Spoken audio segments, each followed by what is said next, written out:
Hi guys, first review of 2025తో వచ్చేసా. Marco movie చూశాను భయ్య. కొన్ని వీక్స్ క్రితం మలయాళంలో రిలీజ్ అయింది, ఈ రోజే తెలుగులో రిలీజ్ అయింది. మూవీ ఎలా ఉందంటే violence violence violence. I like it, I don't avoid అన్నట్టు ఉంటాడు హీరో. 2024లో కిల్ అని ఒక మూవీ వచ్చింది భయ్య హిందీలో. దాంట్లో కూడా వైలెన్స్ ఉంటుంది, ఆ వైలెన్స్ కూడా వేరే లెవెల్లో ఉంటుంది. నాకు బాగా నచ్చింది భయ్య ఆ మూవీ. దానికి కారణం సినిమాలో మంచి ఎమోషన్ ఉంటుంది, ఒక స్ట్రాంగ్ విలన్ ఉంటాడు. సో ఎప్పుడైతే సినిమాలో స్ట్రాంగ్ విలన్ ఉంటాడో, స్ట్రాంగ్ ఎమోషన్ ఉంటుందో, మనం హీరో జర్నీకి ఇంకా ఆయన తీసుకునే రివెంజ్ కి కనెక్ట్ అయిపోతాం. మార్కో కూడా ఒక రివెంజ్ ఫిల్మ్ భయ్య. Simple story. హీరోకి ఒక బ్రదర్ ఉంటాడు, వాళ్ళ బ్రదర్ ని కొంతమంది చంపేస్తారు. హీరో రివెంజ్ తీసుకుంటాడు. చాలా బ్రూటల్ గా చంపుతూ పోతూ ఉంటాడు భయ్య. దారుణంగా విచిత్రంగా చంపుతాడు.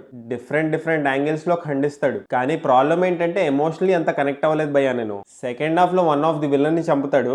చాలా వెరైటీగా ప్లాన్ చేశారు, బాగా నచ్చింది నాకు అది. అంత వెరైటీగా అంత బొంబాస్టిక్గా ప్లాన్ చేసినప్పుడు ఫైనల్గా పెద్ద తలకాయని చంపినప్పుడు అంత గ్రేట్ అనిపించలేదు. ఇంకో బిగ్గెస్ట్ నెగటివ్ ఏంటంటే ఈ సినిమాతో స్టోరీ చాలా సింపుల్గా ఉంటుంది. రివెంజ్ స్టోరీ, నరుక్కోవడం ఎక్కువ ఉంటుంది.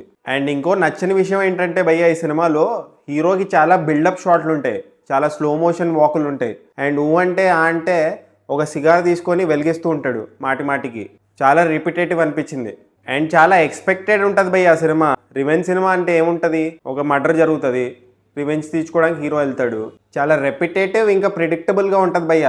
హీరో ఉన్ని ముకుందన్ మన జనతా గ్యారేజ్ ఇంకా హీరోయిన్ అనుష్కతో ఒక సినిమాలో ఉంటాడు. ఆయన ఈ సినిమాలో కొంచెం నాకు విజయ్ దేవరకొండలాగా అనిపించాడు, కానీ కొంచెం బల్కియర్ వర్షన్, కొంచెం చిజిల్డ్ బాడీతో ఉన్నాడు. లుక్స్ బాగున్నాయి. అండ్ టెక్నికలీ కూడా మంచి ఫిల్మ్ భయ్య. రవి బస్రూర్ మ్యూజిక్ డీసెంట్ ఉంది, చూడండి మీరు. యాక్షన్ లవర్స్ అయితే మీకు నచ్చొచ్చు. చాలా బ్లడ్ బాత్ ఇంకా బ్రూటాలిటీ ఉంటుంది. హింసకి దూరంగా ఉందాం అనుకుంటే ఈ సినిమాకి దూరంగా ఉండండి. జాన్ విక్ ఇండియన్ వర్షన్ లాగా ఉంటుంది కొంచెం. జాన్ విక్ లో ఉండే యాక్షన్ ఎలిమెంట్స్ అంత క్రేజీ స్టఫ్ అయితే ఉండదు దీంట్లో, అంత ఎక్స్పెక్ట్ చేసి వెళ్ళకండి. బట్ చూడండి. సో ఫైనలీ ఈ సినిమాకి నేను ఇచ్చే రేటింగ్ 2.72 టొమాటోస్ భయ్య. ఒకవేళ మీరు ఈ సినిమా చూస్తుంటే మీరే టొమాటోస్ ఇస్తారు, కామెంట్ చేయండి. అండ్ జస్ట్ ఇన్ కేస్ ఇంకా సబ్స్క్రైబ్ చేసుకోకపోతే సబ్స్క్రైబ్ చేసుకోవచ్చు కదా. పుచ్చుక్ పుచ్చుక్.